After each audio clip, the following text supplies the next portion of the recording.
Hello everyone and welcome back to another video. In today's video I'm going to show you how to view customers in Gumroad.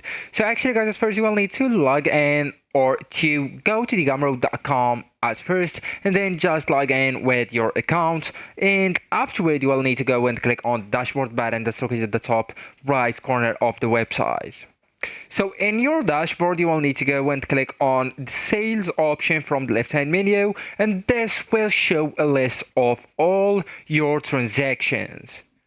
So for each sale, you can see the customer name, if collected, the email address, products purchased, products or purchased date, and price paid, even the transaction status if it paid or refunded or cancelled. So just go ahead and click on a specific sale to see more details, including the billing info, shipping info. That's one for physical products, and the download link accessed by the customer. You can also use the filter right here and search. So use the search bar or filter to find specific customers.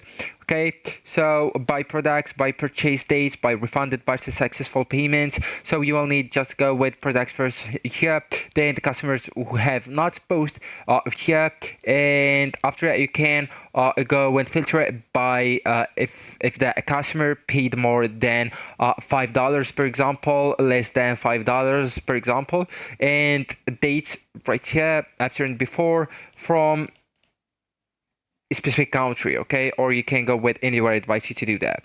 Then just go with show active customers only if you want to see the active ones only. And once finished, go and export the customers list from here. So just go with and download it as the CSV form. So actually guys, that's it. This is the end of the video. Thank you so much for watching and goodbye.